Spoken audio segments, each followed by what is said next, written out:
السلام علیکم ورحمۃ اللہ وبرکاتہ۔ میرے پیارے ناظرین، میں آپ کے ساتھ جو باتیں ابھی شیئر کرنا چاہ رہا ہوں اس کا مقصد بالکل یہ نہیں ہے کہ معاشرے میں انسان کی وسعت، اس کی اہمیت اور اس کی قابلیت کیا ہے۔ اس کا مقصد اصل میں یہ ہے کہ میں اپنے آئیڈیا کے مطابق میں آپ کو یہ موٹیویٹ کروں کہ علم اور شعور یہ دو ایسی چیزیں ہیں جو آج کے زمانے میں اگر آپ کو مثال دوں تو یہ وہ DSLR کیمرہ ہے کہ جس کے ساتھ آپ کوئی پکچر بناتے ہیں تو پھر آپ اس کو جتنا زوم کریں، جتنا اس کو پرکھیں اور اس کی پکسل نہیں ٹوٹتی، اور آپ کو مزید اس میں اندر تک رسائی ملتی ہے پکچر میں، اور اس کے مزید جو چھپے ہوئے راز ہوتے ہیں وہ آپ پہ عیاں ہوتے ہیں۔ تو حضور والا بات اس طرح سے ہے کہ جب ہم کسی بھی آدمی میں کسی بھی ہم جس طریقے سے میں کہہ سکوں کہ کوئی بھی معاملات ایسا ہے، کوئی بھی مسئلہ ہے، کوئی بھی جس میں ہم جب تک انٹرسٹڈ نہیں ہوں گے ہمیں اس چیز کی سمجھ نہیں آئے گی۔ تو جب ہم اس چیز میں انٹرسٹ لیتے ہیں تو ہم جب اس میں فوکس کرتے ہیں، اس کو پرکھتے ہیں، تو پھر ہمیں پتہ چلتا ہے کہ اس میں ہمارے لیے کیا فائدہ ہے، کیا نقصان ہے۔ اب ایک DSLR کیمرے سے بنائی گئی پکچر کسی گرینری کی بنائی جائے، کسی گرین سائڈ کی، تو اس میں آپ کو سامنے دور سے آیا شاید صرف ایک پھول نظر آئے گا جو اس سبزے سے بالکل دوسرے رنگ کا ہوگا، جس کی وجہ سے آپ کو وہ نظر آ رہا ہوگا۔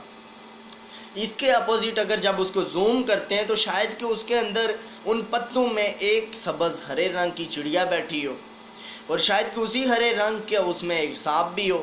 تو دور سے ہمیں وہ صرف سبزے والی جھاڑی نظر آ رہی ہے،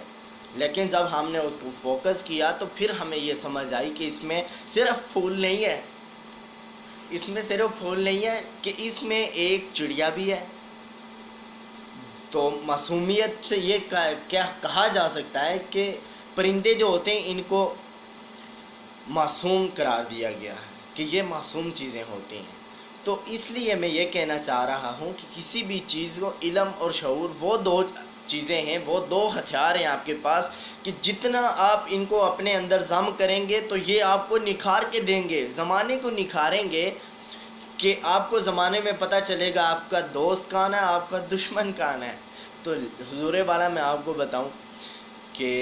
ہمیشہ کسی بھی چیز کو نیگیٹیولی نہ سوچا کریں، اس کو ہمیشہ پازیٹیو لیں اور اس کو پرکھا کریں کہ اس کی حقائق کیا ہیں، اس کی جو اتھینٹک جو وارنٹی ہے وہ کیا ہے۔ تو جب ہم اس چیز کو ہم فوکس کریں گے تو انشاءاللہ ہمارے لیے آسانیاں ضرور کھلیں گی، اور ہمیشہ حق کا ساتھ دیں، ہمیشہ حق پہ رہیں، سچ بولیں اور سچ کا ساتھ دیں۔ حضرت علی رضی اللہ تعالی عنہ نے کہا کہ لوگو، اگر تم حق کے رستے پہ جا رہے ہو تو تم خود کو تانا زنی سے محفوظ کر لو، تم سمجھ لو کہ تمہارے لیے تنقید کے باب کھل چکے ہیں، تمہارے لیے تنقید کے باب کھل چکے ہیں کہ لوگ اب تمہیں ہر طرف سے تنقید کریں گے، کیونکہ جو غیر امن پسند عناصر ہوتے ہیں وہ ہمیشہ ایک اچھے اور مہذب انسان کو ڈس ہارٹ کرتے ہیں، اس کو ڈسکریج کرتے ہیں۔